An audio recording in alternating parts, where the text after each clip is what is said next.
करके रेचक पूरक कुंभक प्राणायाम करके भगवान का ध्यान करने लगे। दिन में एक बार भोजन लिया, फिर 3 दिन में एक बार, फिर 6 दिन में एक बार, फिर 9 दिन में एक बार, इसी प्रकार 16 बार लेते रहे, भगवान का चिंतन करने लगे। उधर मनु महाराज को पता लगा कि उत्तानपाद क्या कर रहा है। सुनीति अपने पुत्र के बारे में अकेलापन महसूस कर रही थी। न जाने चाहे पुत्र को अपने हाथ से भेजा है, परंतु मां चिंता करती है, न जाने मेरा लाल कैसा होगा, क्या कर रहा होगा, कुछ खाने को उसे मिला होगा या नहीं मिला होगा, क्या किया है। मनु महाराज आए उत्तानपाद के यहाँ। उत्तानपाद ने प्रणाम किया। मनु ने कहा, उत्तानपाद, मैं तुम्हें अच्छा राजा समझ करके और राज्य की बागडोर मैंने तेरे हाथों में सौंपी थी, और तूने उस राज्य की बागडोर इस सुरुचि के हाथ में सौंप दी, और उसके हाथों की कठपुतली बन करके और इशारे पर नाच रहा है। उत्तानपाद कहने लगे, पिताजी मैंने क्या किया है। मनु महाराज कहने लगे, तूने क्या नहीं किया, तूने सब कुछ किया। उत्तानपाद ने कहा, महाराज मेरी प्रजा मुझसे स्वतंत्र है, तेरा पुत्र ध्रुव तुझसे संतुष्ट है, सुनीति तुझसे संतुष्ट है, क्या ये तेरी प्रजा नहीं। अरे एक छोटे से परिवार को नहीं संभाल सकता, वो तभी बड़े राज्य को क्या संभालेगा। मनु महाराज कहने लगे, उत्तानपाद बेकार है तेरे जीवन के लिए, ये सबसे मेरी पहली भूल थी कि मैंने ये राज्य तुझे दिया। तू एक स्त्री के अधीन हो गया, और वो भी स्त्री ऐसी। पिता ने उत्तानपाद को बहुत डांटा। उत्तानपाद ने सुना और समझा, कहने लगे, पिताजी मुझे क्षमा कर दो, मुझसे भूल हो गई। मनु ने कहा, अगर मेरे पुत्र वियोग में सुनीति को कुछ हुआ तो मैं तुझे माफ नहीं करूंगा, और चले गए। उत्तानपाद महल में चिंता करने लगे, ये मुझसे बहुत बड़ी भूल हो गई, सुरुचि के बहकावे में आकर के मैंने अपने छोटे से नादान बालक के साथ में इतना बुरा व्यवहार किया है। न जाने मेरा पुत्र कहाँ होगा, कैसा होगा, कहीं कोई जीव जंतु हिंसक खा गया ना हो। सुनीति के यहाँ आए और सुनीति से कहने लगे, उत्तानपाद, हे देवी मुझे क्षमा कर दे, मेरे कारण मेरा पुत्र मुझे छोड़ करके, महल को छोड़ करके जंगल में चला गया, न जाने वो अब जंगल में है भी या नहीं। सुनीति महाराज को समझ आती है और कहती है, चिंता मत करो, भगवान सब कुछ ठीक करेंगे। ध्रुव मधुवन में जाकर के भगवान का भजन करने लगा।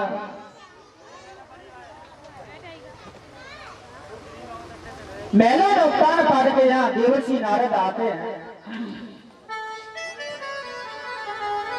नारद जी को प्रणाम करके उत्तानपाद ने कहा, हे महाराज, मेरा पुत्र कहाँ है, कैसा है, आप तो सब जानते हैं,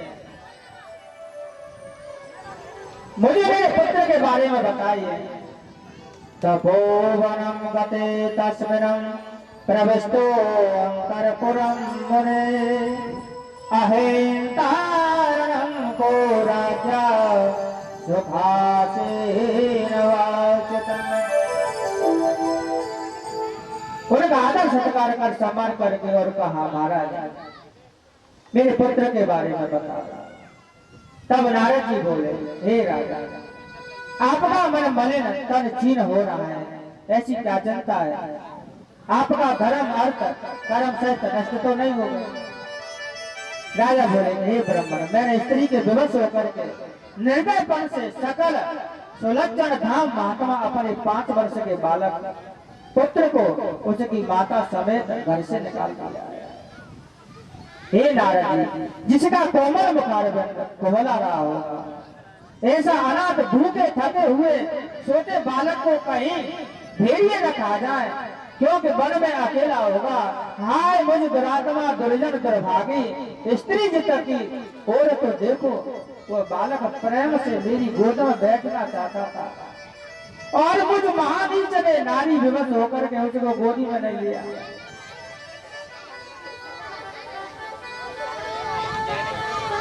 नारदोवाच मामा सुते सुतनयम् देवगुप्तं विशाम्पते तत्प्रभावं विज्ञाय सावृणन्ते यद्यशो जगत्।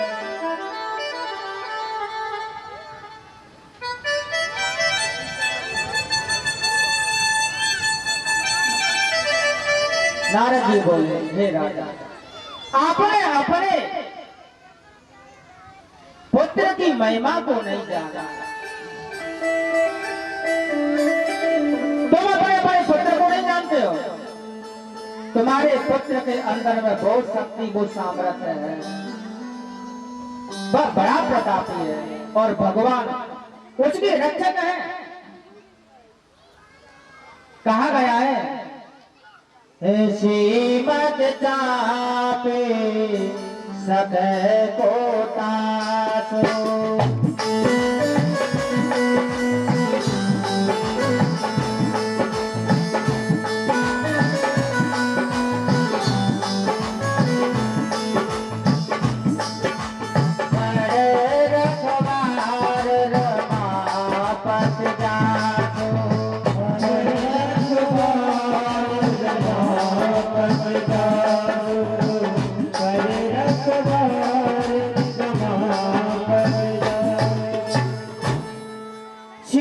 चाप सके को ताजो और बड़ रखवार रमापति जा। जिसका रक्षा करने वाला स्वयं भगवान हो, उनका कोई क्या बिगाड़ सकता है? नारद जी ने उद्धार पाठ को समझ आया, परंतु वो गलानी से भर गए, उनका मन नहीं समझ में आता। वो अपने को बार बार कोसते थे। उधर ध्रुव जी तत्राविशक्तिं प्रदष्टामुपोप्यस विभावरीयं समाहित पर्यतरद्यस्यादेशेन पुरुषमः। ध्रुव जी ने देवर्षि के आज्ञा अनुसार मथुरा जी में आया, यमुना जी में स्नान करवा एक रात्रि उपवास कर करके अपना नियम संयम किया। सर्वतो मन आकृष्य हृदय भूतेन्द्रियाशयम् ध्यायनं भगवतो रूपं नाध्याचेत किंचन परम्। मन में भगवान का दर्शन करने लगा और ध्यान लगाने लगा।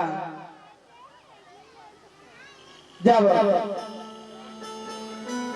धर्म की तपस्या बढ़ी और तपस्या कोई करता हुआ अगर देवता देखे ना, तो देवता घबराने लगे। कहीं ऐसा नहीं कि हमारे इंद्रासन को मांग ले। वो स्वयं डरते हैं, इसलिए देवता सदैव तपस्या में बाधा डालते हैं। ध्रुव स्तर अचल होकर के तपस्या करता है। जो स्तर कभी नहीं अपने धर्म से जगह, उसी का नाम तो ध्रुव है। जो स्तर कभी चलायमान नहीं होता। ध्रुव ने तपस्या करी।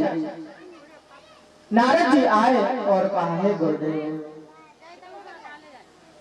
भगवान अभी आए तो आए। नारद जी बोले, पागल, मैंने कितनी बार मना किया कि तू घर को जा, तपस्या करना तेरे बस की बात नहीं है। ध्रुव कहने लगे, नहीं गुरुदेव, मैं तपस्या करूंगा, तुम जो कहोगे वैसा ही करूंगा, मैं हारा नहीं हूं। मैं ये पूछ रहा हूं आपसे कि नियम संयम ठीक से कर रहा हूं या नहीं। नारद जी ने कहा, तो ठीक है, अच्छी बात है, सही कर रहा है, परंतु अगर भगवान को तू जल्दी मिलना चाहता है ना, तो एक काम करना पड़ेगा। ध्रुव जी कहने लगे, मुझे जल्दी भगवान से मिलना हो, मैं सब कुछ करूंगा, तुम बताओ तो सही, मैं सब करूंगा। नारद जी ने कहा, तो मैं खाना पीना सब छोड़ना होगा, छोड़ दूंगा, अपने प्राणों को खींच करके अपने अंदर अपनी श्वास को रोकना होगा। ध्रुव ने कहा, रोक लूंगा, रोक लूंगा। नारद जी ने कहा, तो ठीक है, अपनी श्वास को रोक करके और लग जा।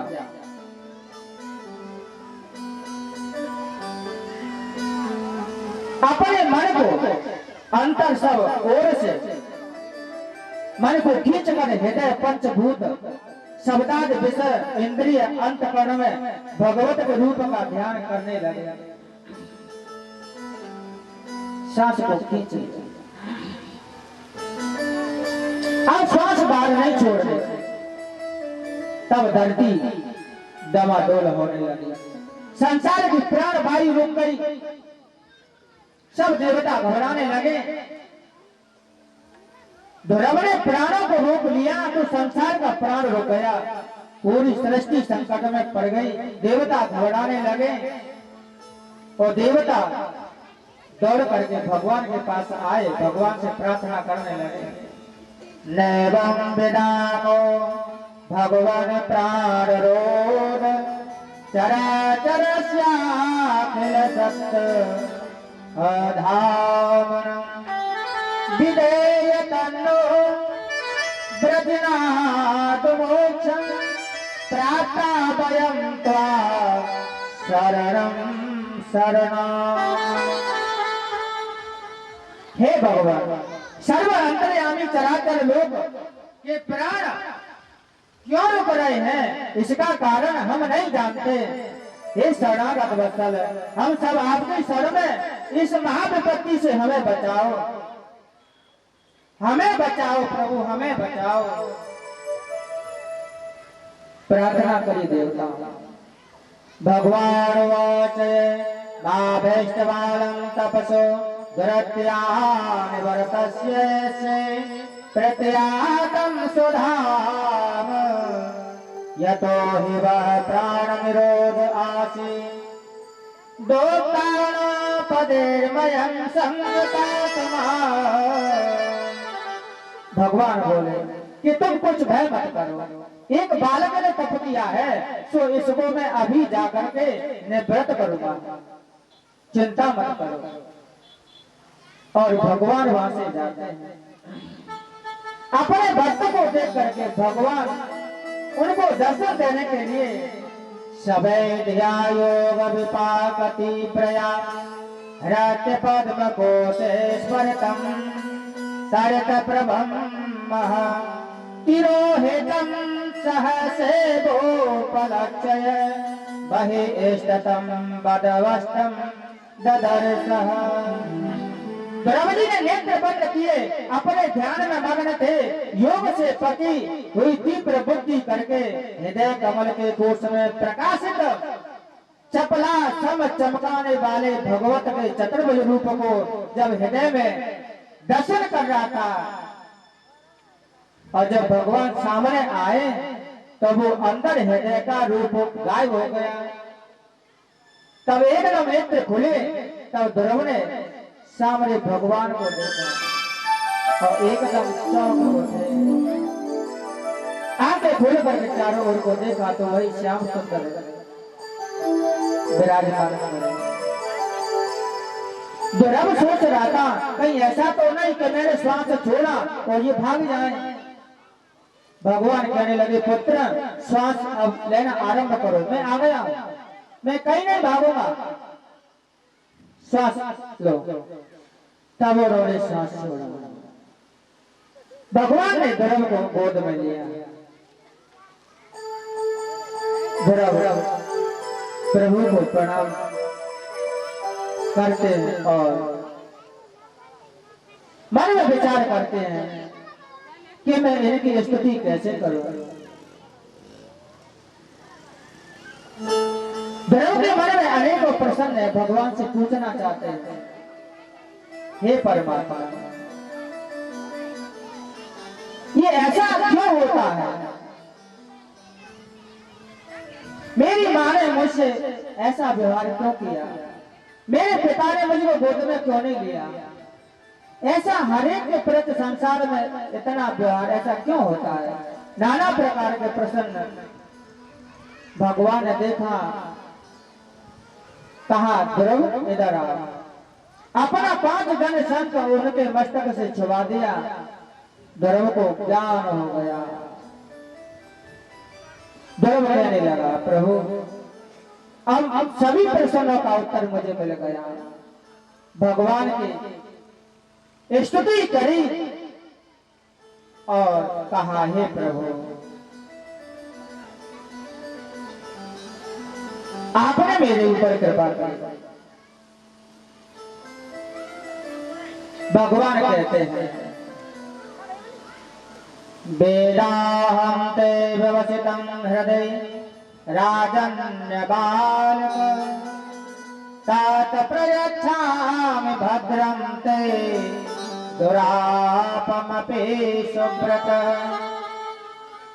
श्री भगवान बोले, हे राजपुत्र तेरे मन का विचार हम जानते हैं, उसे मैं देता हूं। सुव्रत तेरा मंगल हो हे ध्रुव। मैं तेरी तपस्या से संतुष्ट हूं और मैं तुझे वरदान देता हूं और तेरे मन की बातों को मैं जानता हूं। और मैं आज वो तुझे पद दे रहा हूं जो दूसरे मनुष्यों को आज तक दुख से भी नहीं मिला, किसी को नहीं मिला है। जो मेरे समीप ही जो ध्रुव लोक है वो आज से मैंने तेरे नाम कर दिया। आज से तेरे नाम से ही वो लोग विख्यात रहेगा। तू सृष्टि पर धरती पर अपना समय सीमा पूरा करके जब उस ध्रुव लोक में आएगा, सदा सदा के लिए तू आवागमन से मुक्त हो जाएगा। ततो गंतासि मतस्यानं सर्वलोक नमस्कृतम् उपरिष्टाद्रश्यप्यस्वतं यतो नाम वर्तते। फिर सब लोग जिसको प्रणाम करते हैं सप्त ऋषियों से भी ऊपर उस मेरे स्थान को जाएगा और ऋषि तेरी स्तुति करेंगे। जहाँ का गया फिर लौट कर वापस नहीं आता, कभी नहीं आएगा। सोऽपि संकल्पजं विष्णु पादसेवोपसादितं प्राप्यं संकल्प निर्वाणं नाथ प्रीतो आप्यगात पुरम्।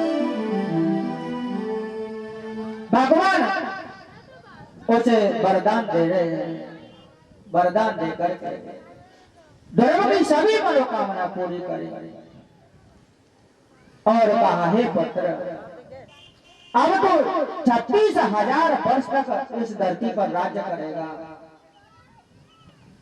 और उसके बाद में तू मेरे लोक में आएगा, मेरी गोद में आएगा, मेरा सब कुछ पाएगा। अभी तो तू जा, तेरी माता और तेरे पिता तेरा इंतजार कर रहे हैं। तेरी माता सुरुचि जिसने तेरा अपमान किया ना, आज वो पश्चाताप की अग्नि में जल रही है और तेरा सम्मान। तेरा पिता भी तेरा सम्मान करेगा। ब्रह्म जी कहते हैं प्रभु तब तो मेरा अपमान ही अपमान किया, अब सम्मान कैसे हो सकता है। श्री सुखदेव जी महाराज कहते हैं राजा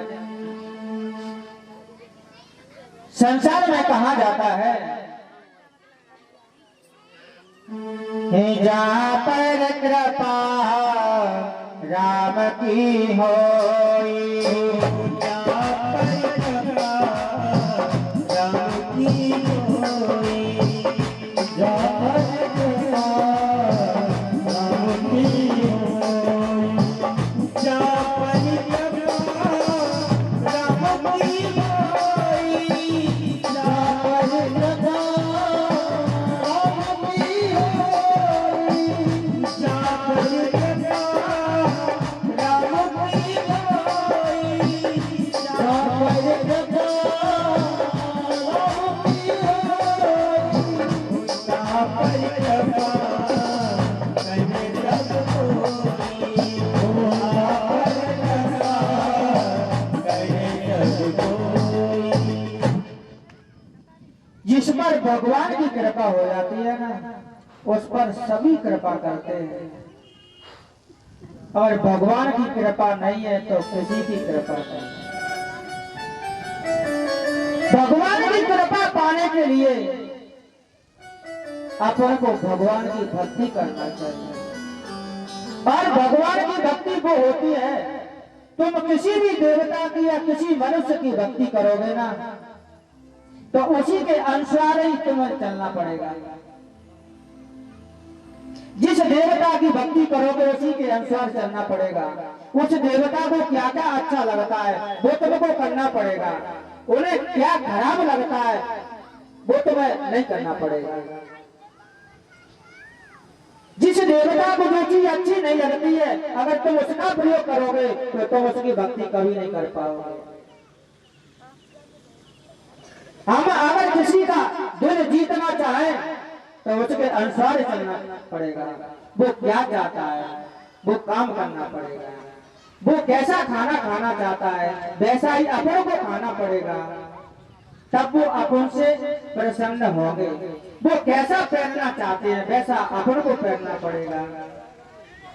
महात्मा है ये ऐसे वस्त्र धारण करते हैं, भस्मी रमाते हैं, तिलक लगाते हैं, नियम संयम से चलते हैं। क्यों कि भगवान को यही मंजूर है।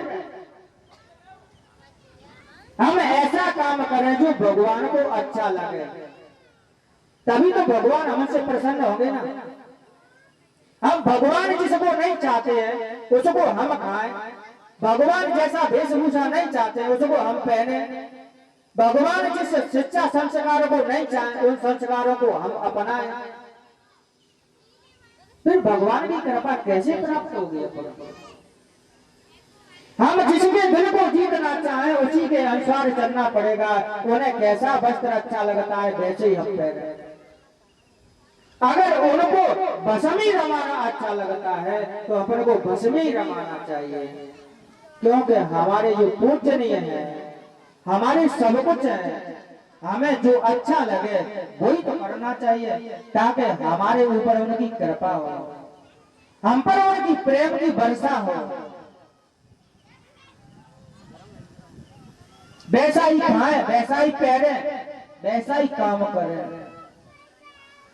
अच्छे संस्कारवान यही होते हैं, माता पिता को संतुष्ट रखते हैं, उनके आज्ञा के अनुसार ही चलते हैं। राम जी में यही तो विशेषताएं थी। अच्छे जो भक्त हुए हैं उनमें यही विशेषताएं थी, आज्ञा का पालन करते थे, अपने मन की बात नहीं करते थे। आज हम तुम सब अपने मन की इच्छा की पूर्ति करते हैं, अपन किसी की आज्ञा का पालन नहीं करते। अपने किसी के मन की कोई फिक्र नहीं है, चिंता है तो केवल अपने मन की। बस हमें जो अच्छा लगेगा वैसा खाएंगे, हमें अच्छा लगेगा वैसा सुनेंगे, हमें अच्छा लगेगा वैसा बोलेंगे, हमें अच्छा लगेगा वैसा ही करेंगे और वैसा ही खाएंगे। हमें दूसरों के मन को अच्छा लगे या ना लगे इससे हमें कोई परवाह नहीं है। फिर बताओ तुमसे कोई क्यों प्रेम करेगा, तुम पर कोई क्यों दया करेगा, क्यों कृपा करेगा? तुम अपने मन के अनुसार चलते हो तो तुम पे तुम्हारे मन की कृपा हो सकती है, और वो तुम्हारा मन हमेशा तुम्हें गड्ढे में ले जाएगा।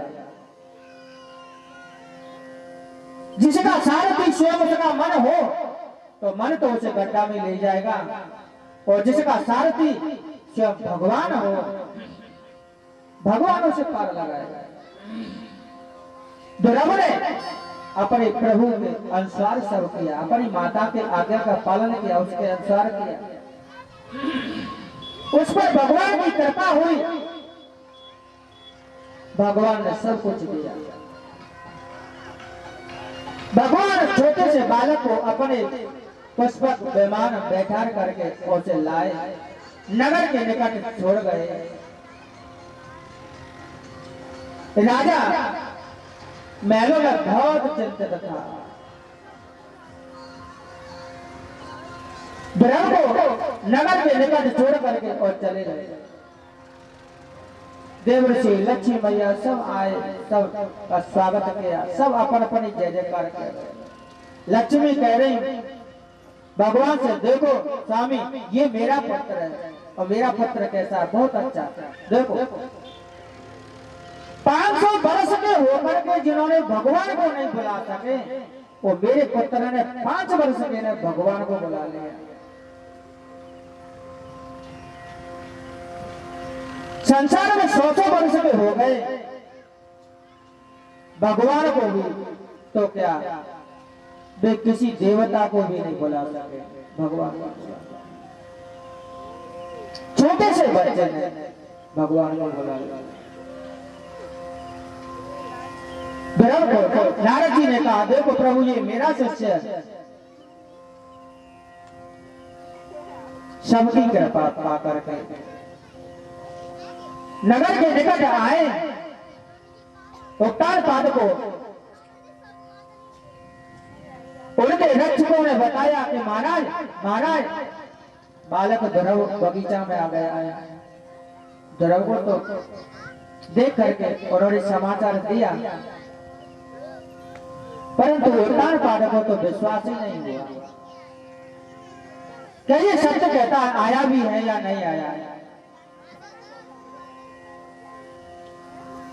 उनको विश्वास नहीं हुआ, परंतु वैसे तो ठीक है। एक माली ने आकर के कहा, महाराज ध्रुव आ गया। मैंने विश्वास नहीं किया, परंतु फिर भी मेरा मन तो नहीं कर रहा, परंतु चलता हूं, देखता हूं। हाथी घोड़ा सब रथ सजा करके उत्तानपाद जाते हैं, अपने पुत्र की अगवानी करने के लिए जाते हैं। वहां पुत्र को जैसे देखा, उत्तानपाद ने गोद में लिया, अपने पुत्र से क्षमा याचना मांगने लगे। हे पुत्र मुझे क्षमा कर देना।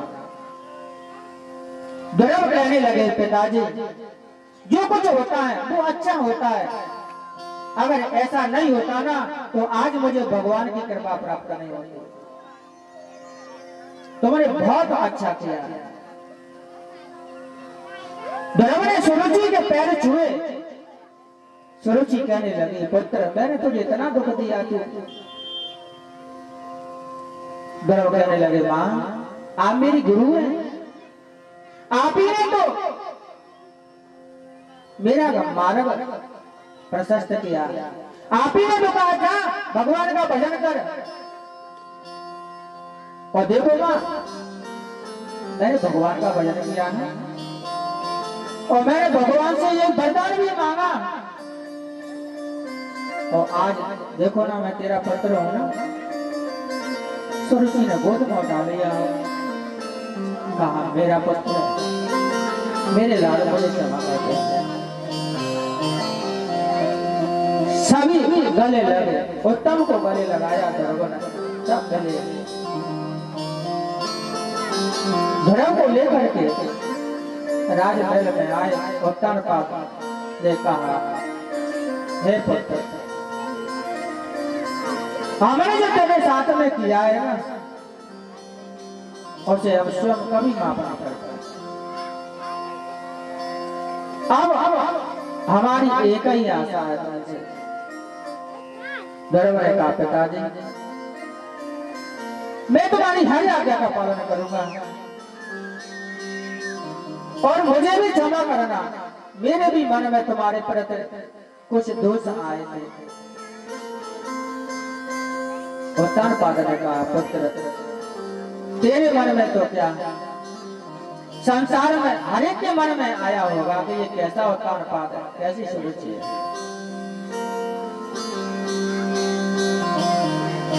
अब तो मेरी आज्ञा का पालन कर पुत्र। अब इस राज्य भार को आप तू संभाल और हम तो अब तपस्या के लिए जाएंगे। उत्तानपाद ने ध्रुव को राज्य दिया और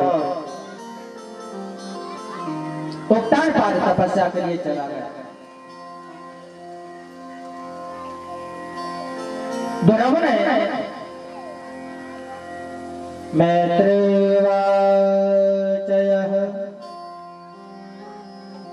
प्रजापतिर्दुहितरं शिशुनारस्य ध्रुव उपैमे भ्रमेणा तत्सुतो कल्पवत्सरो।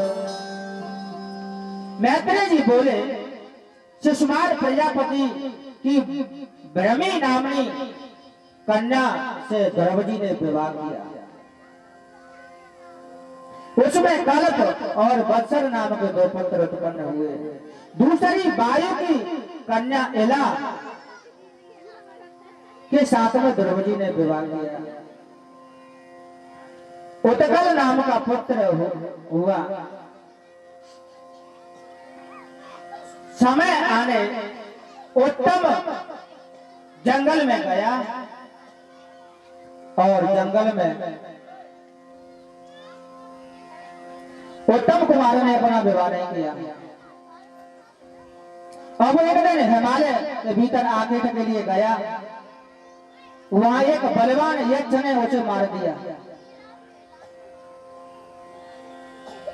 उत्तम मारा गया। ध्रुव को पता लगा। महल में सुरुचि ने सुना कि मेरा पुत्र उत्तम मारा गया। सुरुचि गई बेचारी। पुत्र के शोक में सुरुचि भी मर गई। ध्रुव ने 36,000 वर्षों तक राज्य करने की जो वरदान मिला। ध्रुव ने सुना कि मेरा भाई उत्तम यक्ष ने मार दिया है। ध्रुव गया और यक्षों से युद्ध किया। अलकापुरी पर चढ़ाई की। बहुत से यक्षों को ध्रुव ने युद्ध में पराजित किया और मारा। मनु ने देखा। मनु महाराज आए और कहने लगे, पुत्र ध्रुव, ये क्या कर रहे हो? तुम भगवान के भक्त होते हुए, अरे किसी एक ने तुम्हारे भाई को मारा होगा और तुमने एक के बदले में कितने यक्षों को मार दिया।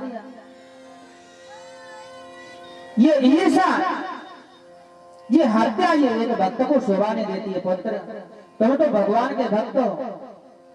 तुम तो संसार के रक्षक हो। रक्षा करना चाहिए। तुम्हें तो राजा हो।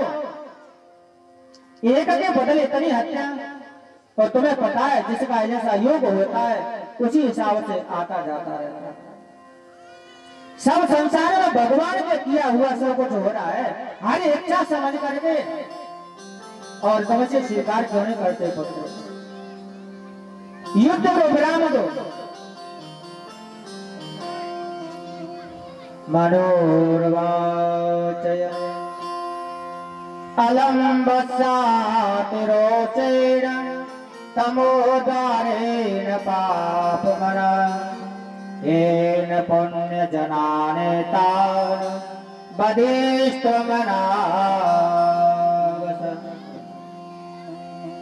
मनु जी बोले, हे पुत्र, ये क्रोध पाप का रूप है, नरक का देने वाला है, इसको छोड़ दे। व्रतारोध करके इन पुण्य जनों को तुमने मारा है। हे वत्स, हमारे कुल के योग्य ये कर्म तुम्हारा नहीं है। निरपराधी यक्षों को मारना इस कर्म की तत्पुरुषा सत्पुरुष अच्छे पुरुष निंदा करते हैं। बंद कर दो, ये अच्छा नहीं है। क्रोध में आने पर क्रोधाद भवति संमोहा, संमोहाद स्मृति भ्रमे, स्मृति भ्रंशाद बोधनाशाय, बोधनाशाय प्रणश्यते। तुम्हें पता है क्रोध आने पर, जब क्रोध आता है तब बोध नहीं रहता है। क्रोध आने पर ज्ञान नहीं रहता है, बोध नहीं रहता है। और बोध नहीं रहता है, बुद्धि नष्ट हो जाती है। सम्मोह आदि स्मृति भ्रम पैदा हो जाते हैं। स्मृति नाशा है, और स्मृति में भ्रम पैदा होते हैं, बुद्धि नष्ट हो जाती है। और बुद्धि नाशाय प्रणश्यते, और बुद्धि नष्ट होने पर मनुष्य स्वयं पतन की ओर चला जाता है। हे पुत्र, इनसे क्षमा मांगो। तुमने जो अच्छा काम नहीं किया, जो हुआ सो हुआ, अब बंद करो। ध्रुव ने पितामह की बात को माना और यक्षों से क्षमा मांगी।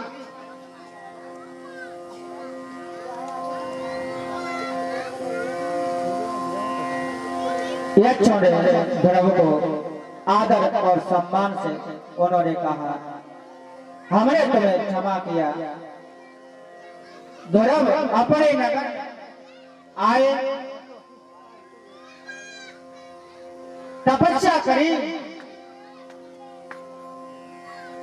उनका समय आया।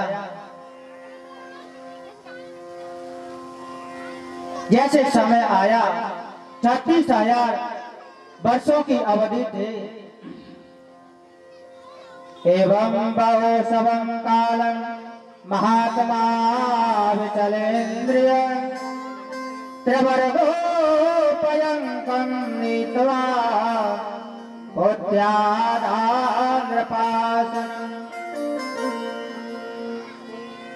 इसी प्रकार बहुत काल तक जितेंद्रिय हो त्रिवर्ग को व्यतीत करके अपने पुत्र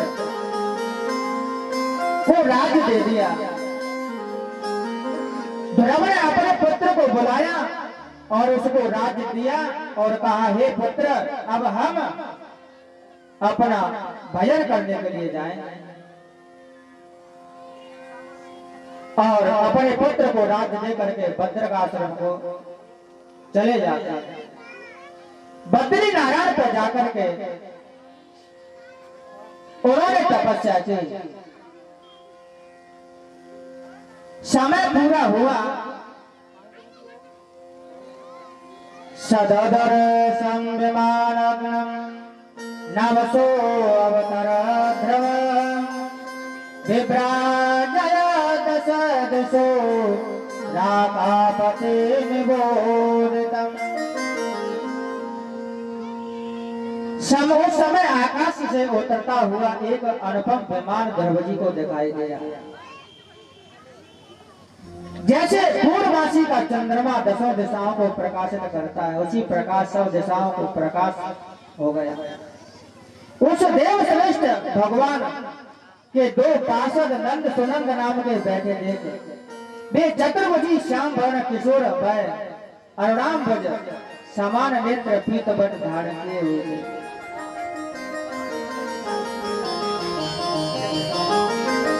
विमान को देखा,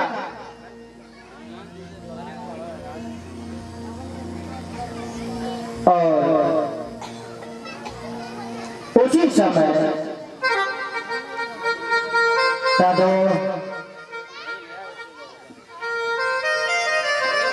तदोक्ताउन पद पुत्र ददर्शांत कुमार मृत्योर्मूर्धनं पदं दत्त्वा आरोहादवतं ग्रहण।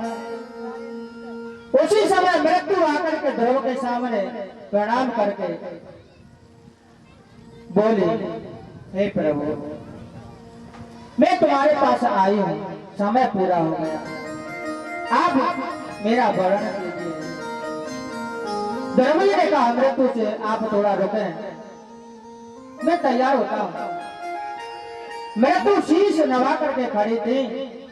मृत्यु के सर पर पैर रख करके ध्रुव जी ने विमान में जा करके जा बैठे।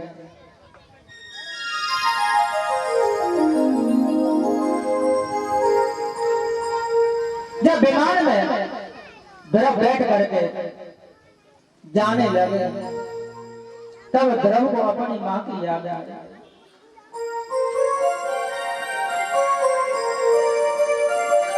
ध्रुव जी विचार करने लगे, मन उदास करके। जो पार्षद थे उन्होंने कहा, ध्रुव क्या बात है?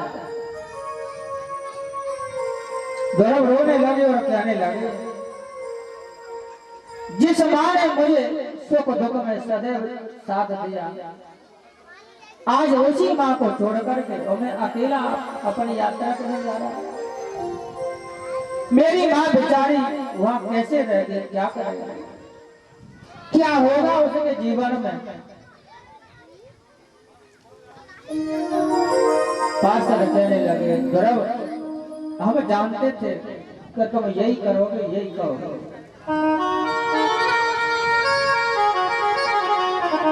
हमने तुम्हारी मां को भी बीमार में अपने साथ रखा है, देखो आ गए।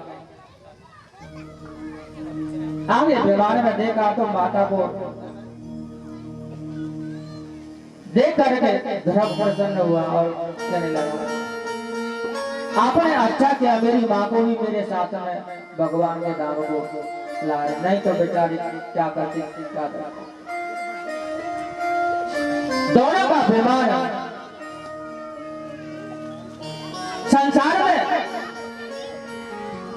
संतान पुत्र सबके, पुत्र तो बड़े भाग्य से मिलता है, बड़ी तपस्या करके तब पुत्र मिलता है। पुत्र हरे किसी के भाग्य में नहीं होता। कहा गया है, हे तने माता पे तो सनहारा,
तनय मात पित पोषण हारा और दुर्लभ जननी सकल संसार।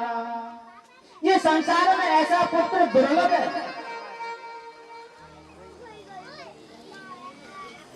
अरे किसी के कारण दुर्लभ है, दुर्लभ।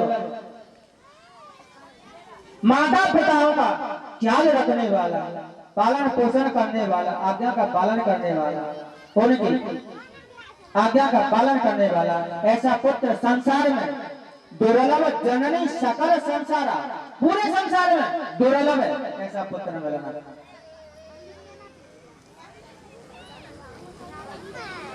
ध्रुव ने अपनी मां का भी कल्याण किया।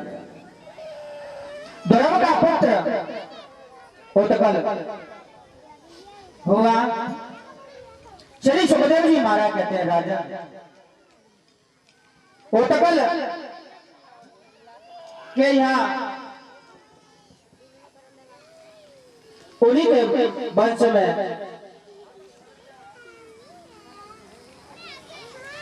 अंग हुए, अंग के यहाँ बहनों हुए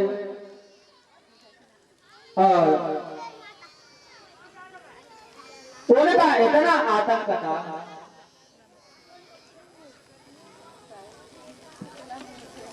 जो संसार में आकर के माता पिता को दुखी करता है और राज्य में परेशानी करता है। बहन अंग और बहनों की तरफ आतंक से परेशान होकर के और राज्य छोड़ करके चले गए। बहनों ने इतना आतंक किया, ऋषि मुनियों ने ब्राह्मणों ने उसे शराब दे करके मार डाला।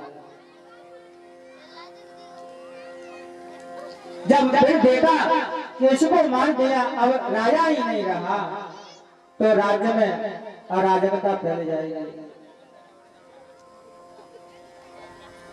तो बहनों का मंथन किया, उसके शरीर से जो पाप था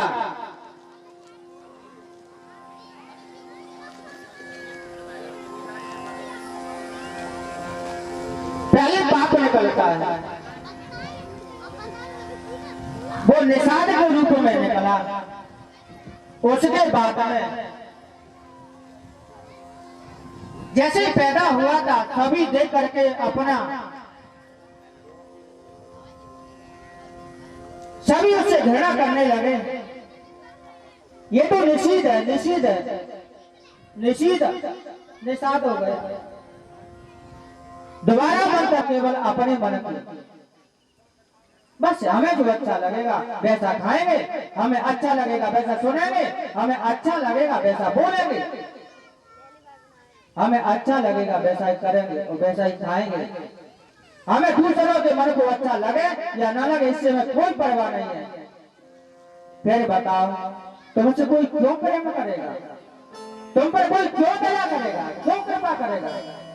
तुम अपने मन के अनुसार चलते हो तो तुम पे तुम्हारे मन की कृपा हो सकती है और वो तुम्हारा मन हमेशा तुम्हें गड्ढे में ले जाएगा।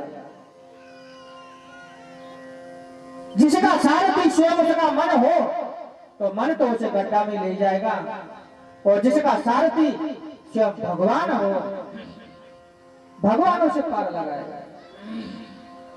दुर्लभ ने अपने प्रभु के अनुसार सब किया, अपनी माता के आज्ञा का पालन किया, उसके अनुसार किया, उस पर भगवान की कृपा हुई, भगवान ने सब कुछ दिया। भगवान छोटे से बालक को अपने पुष्पक विमान बैठा करके उसे लाए, नगर के निकट छोड़ गए।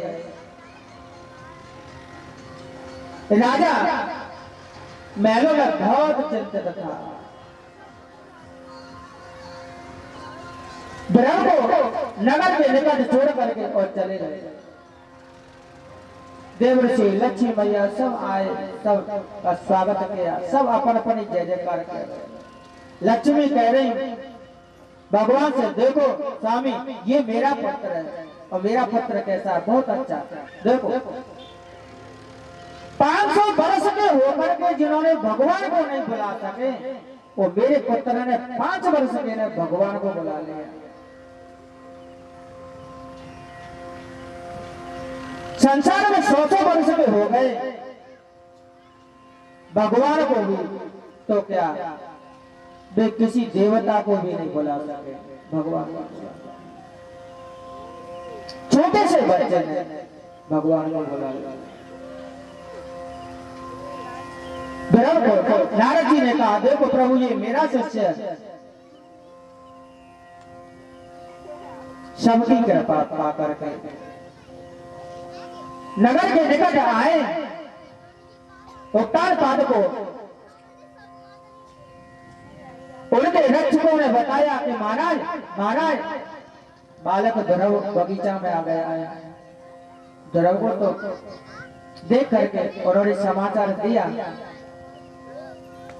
परंतु उत्तानपाद को तो विश्वास ही नहीं हुआ।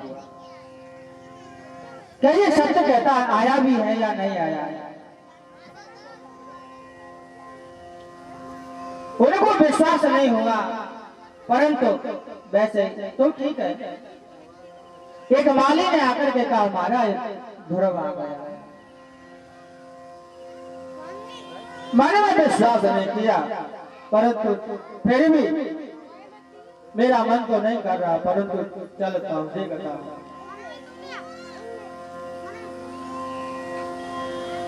हाथी घोड़ा सब रथ सजा करके उत्तानपाद जाते हैं, अपने पुत्र की अगवानी करने के लिए जाते हैं।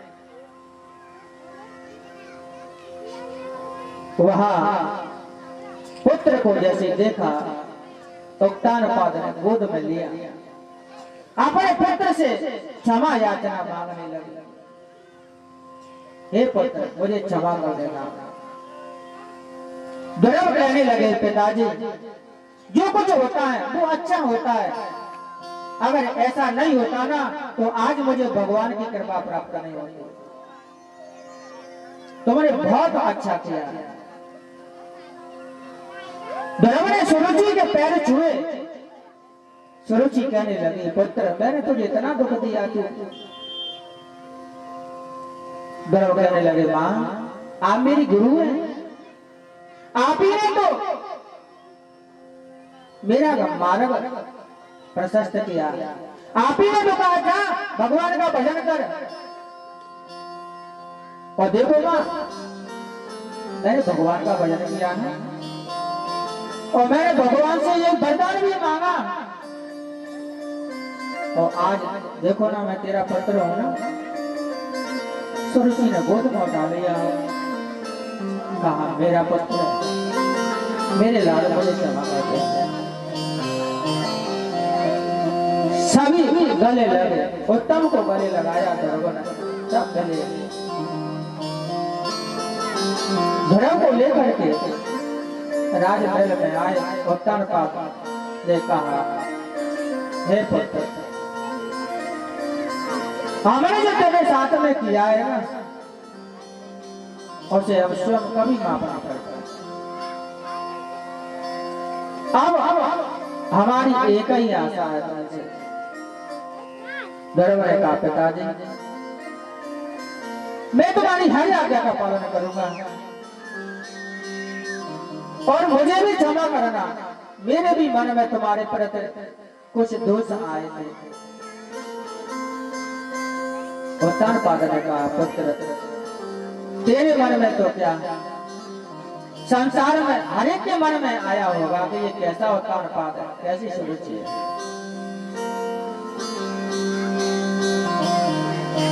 अब तो मेरी आज्ञा का पालन कर पुत्र, अब इस राज्य भार को आप तू संभाल और हम तो अब तपस्या के लिए जाएंगे। उत्तानपाद ने ध्रुव को राज्य दिया और उत्तानपाद तपस्या के लिए चला गया। ध्रुव ने मैत्रेवाचयः प्रजापतिर्दुहितरं शिशुनारस्य ध्रुव उपैमे भ्रमेणा तत्सुतो कल्पवत्सरो। मैत्रेय जी बोले शिशुनार प्रजापति की भ्रमी नामनी कन्या से ध्रुव जी ने विवाह किया। उसमें कल्प और वत्सर नाम के दो पुत्र उत्पन्न हुए। दूसरी वायु की कन्या इला के साथ में ध्रुव जी ने विवाह किया। उत्कल नाम का पुत्र हुआ।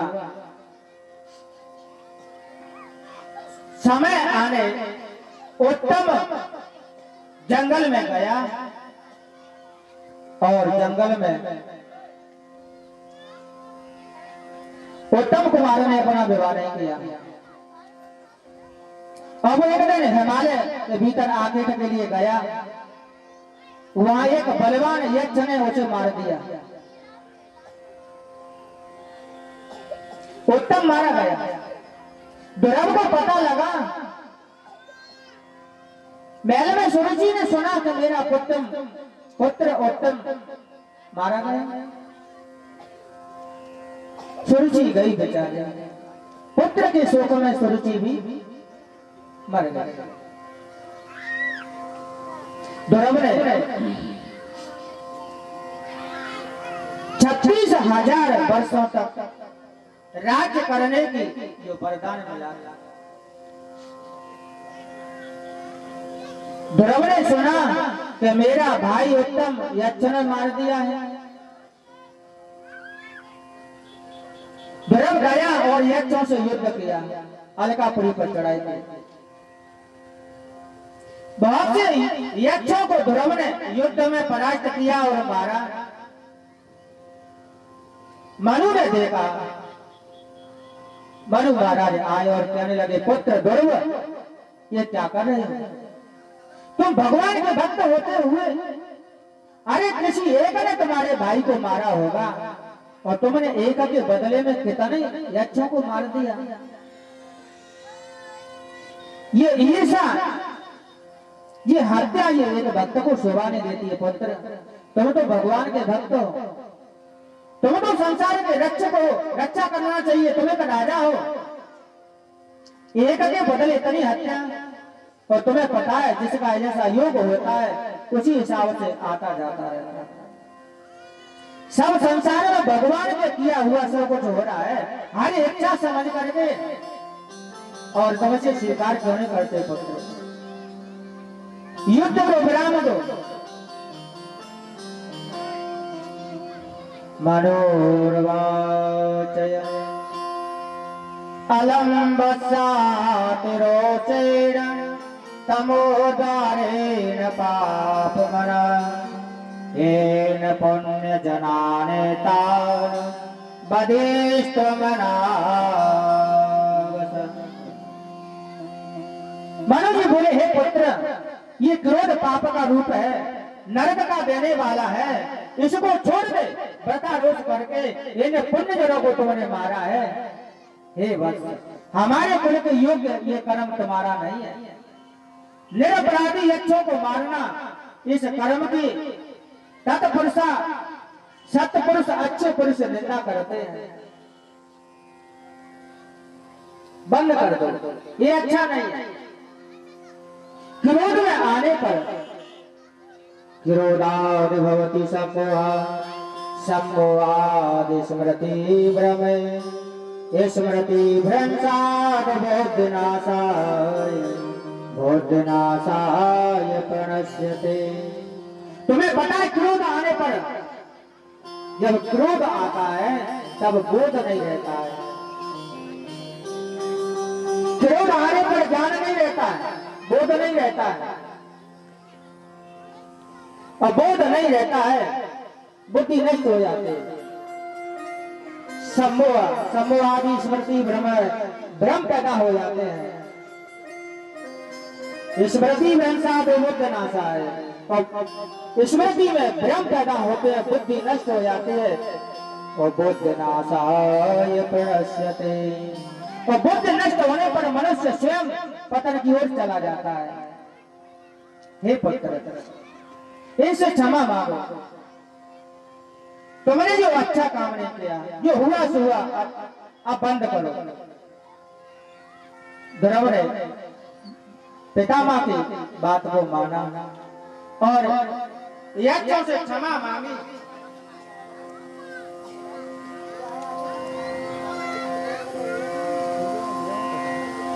यक्षों ने ध्रुव को आदर और सम्मान से उन्होंने कहा, हमने तुम्हें क्षमा किया। ध्रुव अपने नगर आए तपस्या करी और का